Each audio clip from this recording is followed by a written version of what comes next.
is the CBS News special report, a presidential news conference. Here is Dan Rather. Good evening. In a few moments, President Reagan will hold his first primetime nationally broadcast news conference in 3 months, the 17th such news conference since he took office. The President is expected to have an opening statement about the 1984 federal budget, his version of that argument, and the MX missile. About both of these matters, there's been controversy.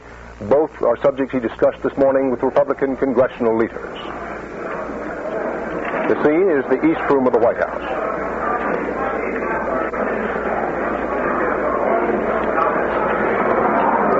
Ladies and gentlemen, the President of the United States.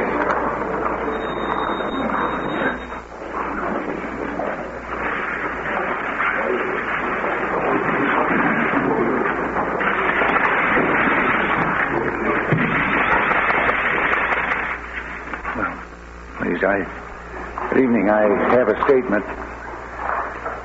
I'm gratified that a bipartisan consensus on arms control is emerging from the recommendations of the Scowcroft Commission. Their report combined into one package 3 of our top priority goals: modernization, deterrence, and arms control. And I'm integrating their arms control recommendations into our START proposals. I will also support their proposal to develop a small, single-warhead missile for more stable deterrence in the future. Many in the Congress have shared their thinking on arms control with us.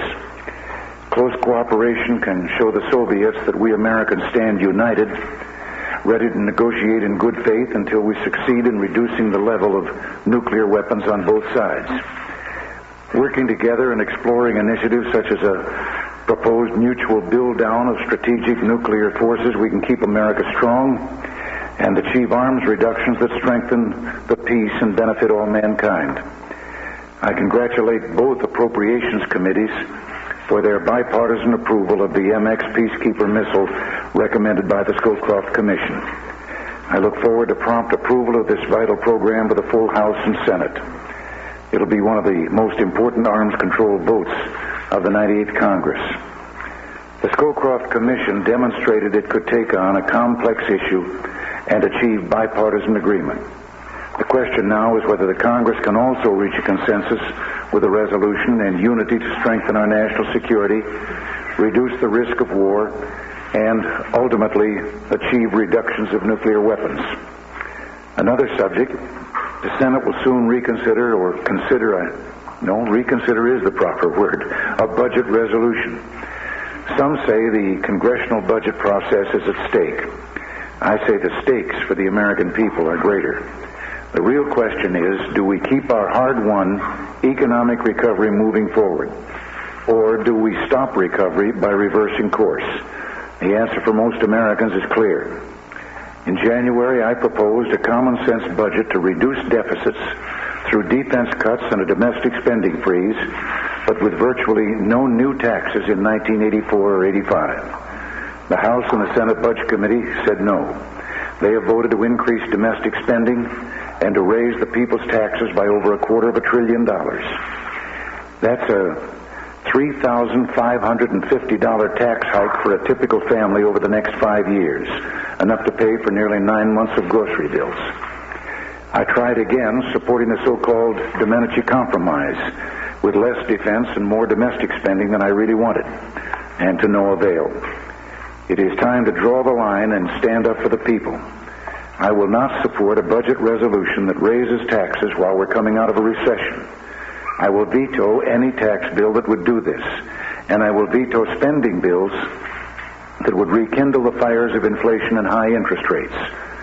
The American people didn't send us to Washington to continue raising their taxes, spending more on wasteful programs, or weakening our defense. They sent us here to stop that, and that's what we're going to try to do. Now, Helen? Mr. President, in February 1981, you projected a balanced budget of balanced budget for 1984. And now, according to your arithmetic, we will be $190 billion in deficit for 1984. How will this affect your economic recovery program? And I'd like to follow up. Helen, I think the fact is, in February of 81, we were speaking the tone of all of the economic advisors there are, and no one foresaw the falling off the cliff that took place in July. We had been in a recession since 1979 in this country, and no one knew or believed that it was going to take that big dip that it took then, and which many people referred to as a separate recession. We altered, naturally, our estimates on that. We know that we're going to have a sizable deficit in 83 and in 84. But what we're trying to do in our budget planning, and running into some objections, is set us on a path of decreasing deficits to where we can look down the road a few years and see ourselves approaching a balanced budget.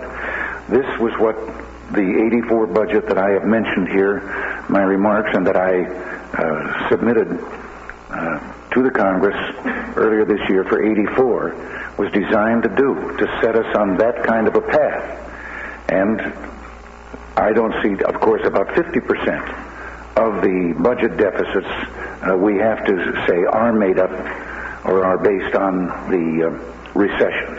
And as we have recovery and begin to come out of this, that will have an effect also on the size of the deficits. Sir, since you've drawn a line on tax increases and further defense cuts, where would you cut domestic spending? I mean, to reduce the deficit further. Well, in the budget that I submitted, we called it sort of a freeze at the time. And what it was based on was the 1983 budget, the present budget, plus 4%.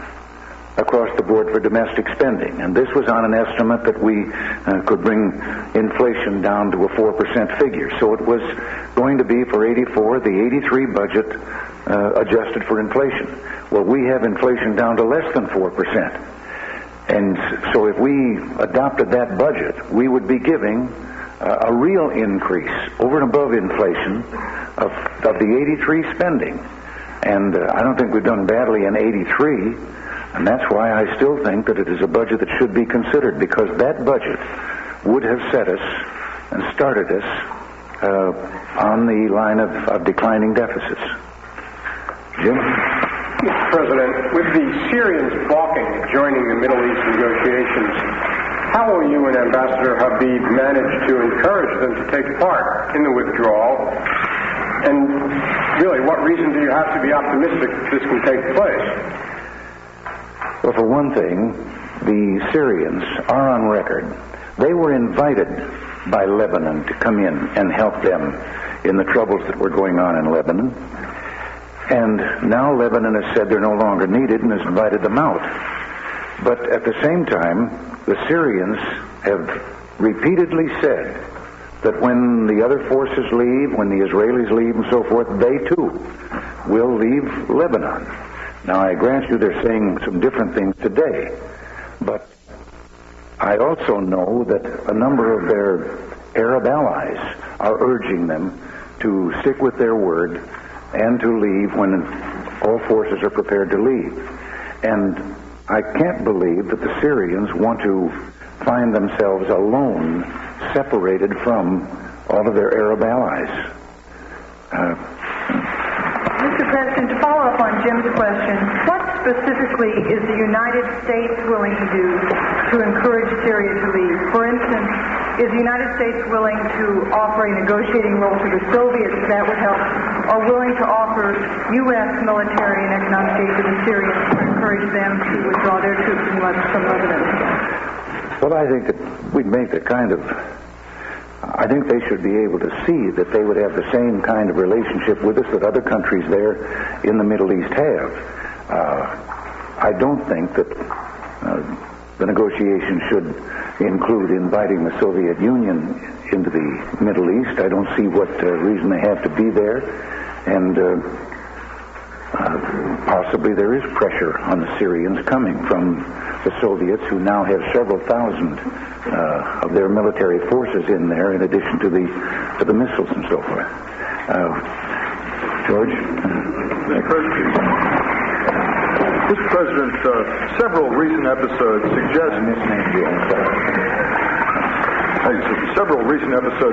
that some administration officials are putting self-interest ahead of public interest. I refer specifically to an assistant defense secretary's promotion of a weapon system after receiving a $50,000 consultancy fee from that manufacturer of that weapon system, to an assistant commerce secretary's recommending that government weather satellites be sold at the same time he was negotiating for a job with the company likely to acquire those satellites, and to the U.S. information agency's practice of giving high-paying jobs and choice assignments to children and friends of top administration officials. How do you feel about all this, sir? Is this acceptable practice in your administration? Well, I think since every one of these things that you've mentioned is being corrected, or the people themselves involved, simply because there might be a perception of wrongdoing, have offered their resignations, I think it goes back to what has been an attempt on the part of some to portray our administration as always being involved in this sort of thing. But I would like to cite that in almost all of the cases back over these 2 years and several months, none of the allegations were ever proven, and everything turned out all right. But then as time goes on, there's a tendency to refer back, and it reminds me of a producer in Hollywood once who refused to hire a director, and the picture that he refused to hire the director for turned out to be a failure, and the next time the director's name came up, the producer said, no, he was associated with one of the worst failures I ever had. I think there's something of that tone that goes on with what we've been doing. Now, the people that were hired by USIA, I think it is being well managed, and I think there's been a vast improvement in that agency under its present direction. And the young people that were hired because they were eminently well qualified for the jobs, and I think in many cases, like most of the people that we've appointed to government, they took those supposed high-paying jobs. That's something of a sacrifice in relation to what they could get out in civilian life. Sir, wouldn't they have an entree that someone coming in off the street would not have in a similar situation? Well, isn't almost anyone that you appoint to a position in government someone that you either know or you know through someone, because how else do you find the kind of people that you want for the jobs? Nepotism in my line would be if the person in charge was handling or was hiring his own relatives, and there's been nothing of that kind going on. Yes, Jerry. Mr. President, your big four advisors have been at odds for some time on policy and tactical matters, the pragmatists versus the true believers, and this at times has been something of a bitter feud. If the infighting is over in the White House staff, how did you end it? And if it's still going on, what are you going to do to bring peace into this house? Well, it isn't going on, and I think it was much more exaggerated by way of leaks and so forth from others than it really was. Now, I think any time when you have an administration and you have a number of people and you've got issues in which there are varieties of options and so forth, you're going to find times when some will be on one side of one option, some on the other, and I make the decisions, and so sometimes some are losers and some are winners. But I don't think there's anything that can't be worked out and hasn't been worked out there among our top staff. Now, Sam, yes. Mr. President, do you subscribe to the theory that large budget deficits in the range of $200 billion and such as your 83 budget itself would project will keep interest rates high, particularly long-term interest rates? And if so, do you not feel that this is as great a threat to recovery as more taxes?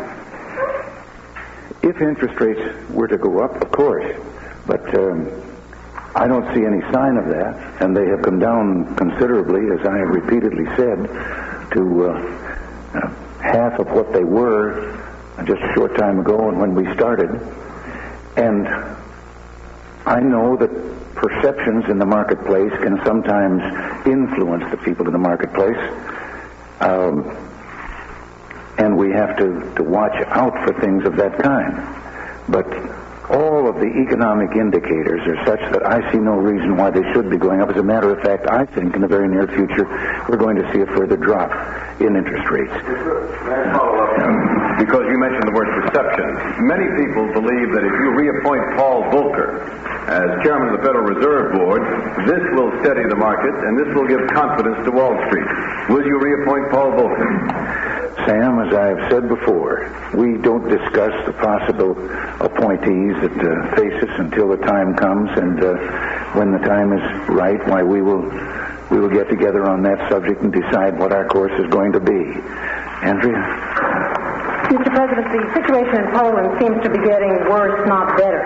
Can you explain then why you have decided to welcome the Soviets into long-term negotiations on grain, and why this should not be viewed as simply trying to attempt to curry favor with the farmers for 1984? No, I don't think it's that, and as you know, I had always disagreed with using grain as a single economic weapon back when it was enforced as an embargo and lifted that embargo. All that we have done is agreed to sit down with the Soviet Union to explore the idea of a long-term agreement. And I think that there are a couple of reasons for this. One of them, it will, I think, restore something of what we lost with the embargo in the eyes of the world, restore us as being viewed as a dependable provider. That is one thing. Another thing is that I think the benefit will accrue to us certainly as much as to them. And if you want to look at it another way, this is a case in which the Soviet Union has extended itself so far in building up its military buildup. We're not offering any credit deals or anything of that kind. They're going to have to buy cash on the barrelhead, and that's hard cash that they will have to come up with. Since it will result in more grain being exported to the Soviets, how do you justify that with our position, our pressure on the European allies to restrict our trade, Western trade with the Eastern Bloc? No, the only conversations we've had, and I think we've resolved them very well. There's peace among us with regard to East-West trade. And the only problems we had were subsidized credit and trade that was going on, in which the Soviet Union was being allowed to purchase it below market value. And so this, and just as this is different than the gas deal, in that instance, our allies were making themselves dependent on the Soviet Union and were providing cash badly needed by the Soviet Union. So there's a little difference between buying and selling. Mr. President, over the weekend we learned that you had pardoned one of the Cuban Americans who was convicted of participating in a Watergate burglary, and then we learned you had turned down 2 other Watergate pardons. I'd like to know why you took those actions. Well, I didn't turn anyone down. I have received no recommendation from the Justice Department for other pardons. I did receive the recommendation for the one gentleman. He had never committed a crime of any kind before. He was not in any way a ringleader or a great activist in the deed performed. He served his sentence, and since then has lived up to the letter of the law and been a very fine, productive citizen, and those are the terms for pardoning someone, so we pardoned him. Bill? Mr. President, not long ago you expressed in no uncertain terms your anger at the nation's bankers, or some of them, for what you termed misinformation on the business of withholding. Now it appears that withholding will go through the Senate as it went through the House today by a margin that's large enough to override a veto. You threatened to veto it before. Will you still? Well, I'm not going to comment on that bill because I understand that there is some talk of something rather of a compromise in it, and I'm going to wait and see what they come up with there on the Hill. Now, wait a minute, Deborah? President, 6 weeks ago, you said that there were serious grounds for questioning Soviet compliance with arms control agreements and that you might have more to say about that. Since then, the United States has confirmed that the Soviets have again tested the missile that has been raising U.S. concerns. With the talks resuming today with the Soviets on a new arms control agreement, don't the American people have a right to know if you believe the Soviets have violated past ones? It isn't so much as to whether we believe. It's a case of whether you have the evidence to actually pin down an infraction. And you said they tested the weapon again. We even aren't sure that this is the same weapon or that they're not testing two weapons. But with the information that we have from our own trying to verify what is going on, yes, we have reason to believe that very possibly they were in violation of the SALT agreement. And we have appealed to them for more facts, more information on the weapon they tested. So far, they have not provided that information to us. So all we can tell you is that we have a very great suspicion, but again, you can't go to court without a case and without the solid evidence, and it's just too difficult, and we don't have that. Yes, Candy. Mr. President, you recently received a report on education which stated that if an unfriendly foreign power had imposed on America the mediocre educational performance which exists today, we might have viewed it as an act of war. In your 84 budget request, you asked for about $13.5 billion in federal funds for the Department of Education and over $235 billion for the Department of Defense. Isn't it time, in light of the report, to reassess your priorities? Not really, because you see, education is not the prime responsibility of the federal government. And the total budget for education in the United States is far greater than the defense budget. As a matter of fact, the federal government actually provides less than 10% of the cost of education through the Department of Education. And for that 10%, one of the things that's wrong with the school system, and if you want to talk to some local school board members, many of them will confirm this, is that for the 10% or less of funding, the federal government has wanted about 50% of a voice in dictating to the schools and running the schools.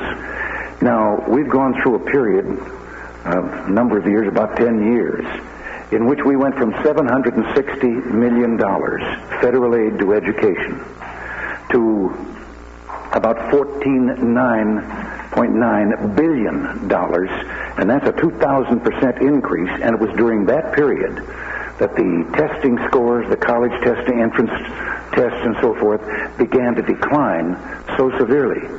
Now, I appointed a commission to study and bring back a report on what we felt was a decline in education in our schools. They brought back a masterful report. And in that report, there's very little suggestion for more money. What they're talking about can be corrected without money. It takes some leadership. It takes some return to basics.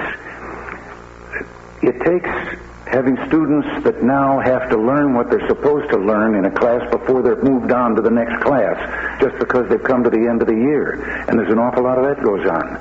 It also takes required courses in English, in the basics, in mathematics, in science, particularly in high school. And yet we've seen a time in which you can get credits toward graduation for cheerleading in some of our schools. Or how would you like to graduate by getting straight A's in bachelor life? We think there's some common sense that is needed. And so we've proven that throwing money at it isn't the answer. And the federal government can never match the funding of schools at the local and state level, where we created the greatest public school system the world has ever seen, and then have let it deteriorate. And I think you can make a case that it began to deteriorate when the federal government started interfering in education. I realize that many of the things in the report could be done without further increases in funds, but it also recommended more school days, longer school hours, better qualified teachers. I think many public school systems would tell you they don't have the money to do that. Where are they going to get it? Well, I don't know that so many of those things. There would be some increase in money there, I'm quite sure. But again, how much is being wasted on some things that aren't contributing to their education that could be transferred to that. And I think that, well, right now there are three. Time magazine, just a few days ago, had an article in there about three inner-city high schools. One in the Bronx, New York, one in Los Angeles, one in Austin, Texas. And just by changes from the principal's office down in leadership, these schools have become what schools are supposed to be, to the extent that students are leaving private schools to transfer to these public schools. And I want to implement, as completely as possible, that plan that was submitted to us by this commission that was investigating education. And it won't cost $11 billion, which a nameless gentleman has suggested he would advocate that we spend. Lou? Mr. President, you've described the Sandinista regime as being oppressive and inimical to our interest in the Western Hemisphere. Why don't we openly support those 7,000 guerrillas that are in rebellion against it rather than giving aid through covert activity? Because we want to keep on obeying the laws of our country, which we are obeying. I can follow up, sir. Do you think that if the Sandinista government remains in power in Nicaragua, that democracy and freedom can survive in Central America? Well, Lou, let me answer it this way. We have tried to negotiate, we have tried to talk and to relate on a bilateral basis with the Nicaraguan government, the Sandinista government. The only thing the objection that we have to them is they're not minding their own business. They are attempting to overthrow a duly elected government in a neighboring country. They are supplying direction, they are supplying training, they're supplying arms and everything else that is needed to guerrillas that are trying to overthrow that government. All we've said to Nicaragua, and from the beginning, is become a legitimate American state. Quit trying to subvert your neighbors, and we'll talk all kinds of relationship with you. But here is a country, a government that was not elected, that then threw out part of its own revolutionary forces because they wanted legitimate democracy. And yet at the same time that it's complaining because those same forces, those are not remnants of the Somoza government that they threw out of office. Those are some of their former allies. And all they want from them is for that government to keep the promises it made to the Organization of American States, which were to have elections, to restore human rights, to observe all the democratic principles. The Mosquito Indians are also fighting because they were chased out of their villages burned, their crops were destroyed or confiscated by this revolutionary government, and the Mosquito Indians are fighting for their lives. But what we've said to them is, and we'll say again, if they'll just start minding their own business, they can get along with all the rest of us. Now, I get stuck over on that side here and seeing everyone. Ralph? Mr. President, back to the Middle East. Now that Israel, has signed its troop withdrawal agreement with Lebanon, do you intend to lift the embargo against the supply to Israel of F-16 aircraft? This is a matter now that must go to consultation between the State Department. They handle that, and the Congress, and that consultation is about to begin. Yes, Bob Raleigh. Mr. President, given the uncertainties about whether the withdrawal agreement in Lebanon will succeed, what are the prospects for getting our own U.S. Marines out of Lebanon, and is it likely that the number of American troops may in fact increase in the near future? Well, you have to remember what the multinational forces went in there for. The multinational forces are there to help the new government of Lebanon maintain order until it can organize its military and its police and assume control over its own borders and its own internal security. So it could be that the multinational forces will be there for quite a period. And we have to remember 8 years of Lebanon being totally divided with literally warlords and their own independent militias and so forth. And that's the function and the purpose for our multinational forces being there. If I could follow up, Do you see their number increasing in the near future? I haven't seen any sign of that. This would depend a lot on Lebanon and their needs and whether they could demonstrate needs for this. But, Mr. President, Lewis Harris recently announced the survey he conducted for Atlantic Richfield found that almost 90% of those who responded said that government should approve such things, for instance, as new toys for safety before they could be sold. And almost 70% said that government should bar TV ads that are misleading. And overall, the poll showed that people want government to interpose itself in the marketplace, especially in the area of consumer product safety. And in light of your offset assertion that Americans think themselves over-regulated, what do you make of Mr. Harris' poll? Well, it's a case also of which government level is the best one to do this and whether this requires a gigantic federal bureaucracy. When I was governor of California, we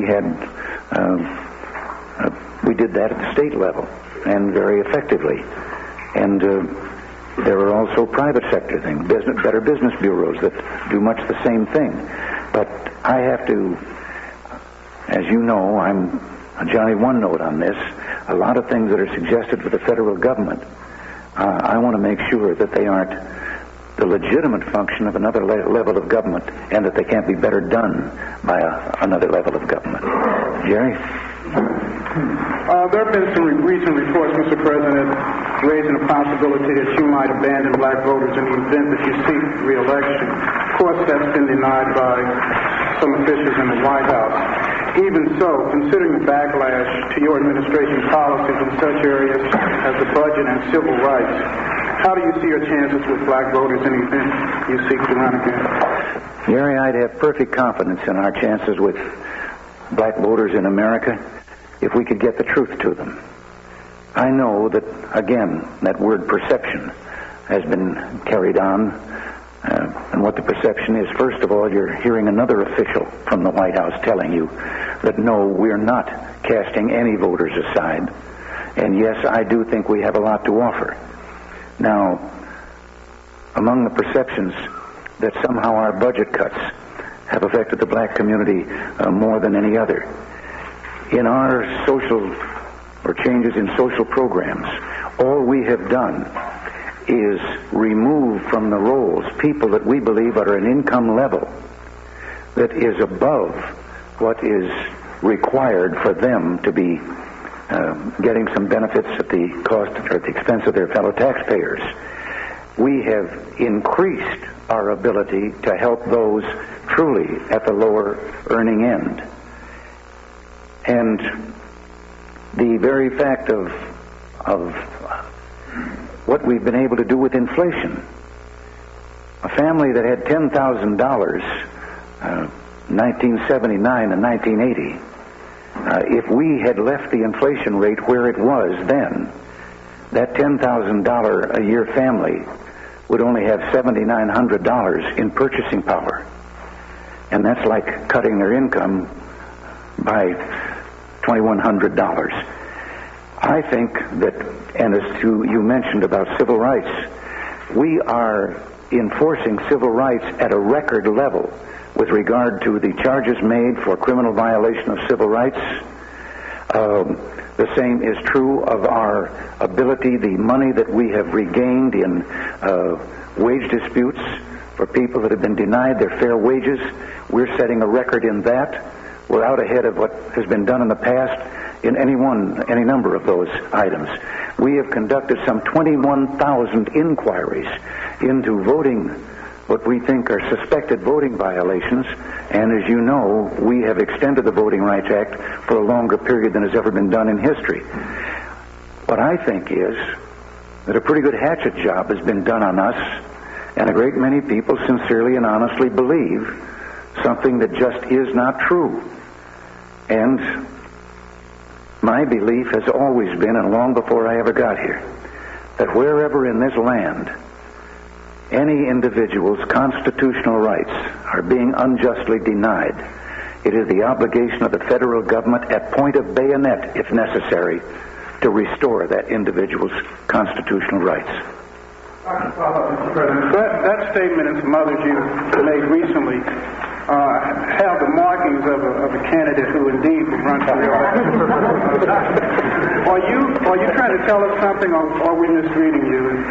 Yeah, you're misreading to this extent. That's a decision that is not going to be made yet, but I think it would stand to reason that if the answer were no for me, that Republicans would still be under the cloud that I have just described. And I think that I would be very vocal in a campaign on behalf, well, I intend right now to support congressional candidates, senatorial candidates to the best of my ability, and gubernatorial candidates. All right, Helen.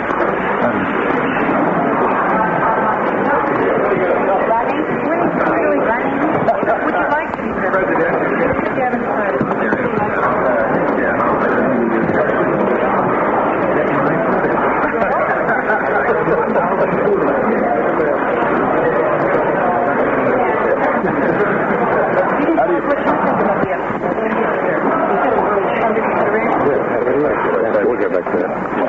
How do you feel? President, if it turns out the Iranian government was behind the bombing of Lebanon, what will you do about it? Well, I'll tell you that we will sit down to see what we're going to do about it. Mr. Ruckelshaus on the bigger budget. Do you give it to him? Mr. Ruckelshaus on the bigger budget. Tune in tomorrow. He's going to get sworn in tomorrow. Mr. President.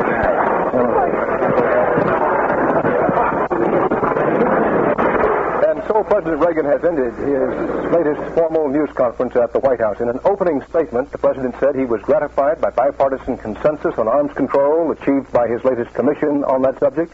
He congratulated both Senate and House committees for approval of new funds for the MX missile. His opening statement also made another pitch for his views on the 1984 federal budget. He insisted there be no major tax increases nor any additional cuts in increases for defense spending. He said he would veto any spending bills that try to do either of those things. In answer to a later question, the president at least implicitly denied that his position on this runs the risk of increasing an already dangerously high federal budget deficit. In reply to a question about the bill to repeal the law withholding taxes from interest and dividends, the president said he understood a compromise was in the works, which apparently would water down the defeat handed him today when the House approved repeal. The president denied that agreeing to sell new grain to the Soviet Union represents an easing up on Moscow's hardline policy toward Poland. Now, there will be more coverage of the president's news conference later tonight on your local station newscasts, on the CBS News program Night Watch, and on the CBS Morning News.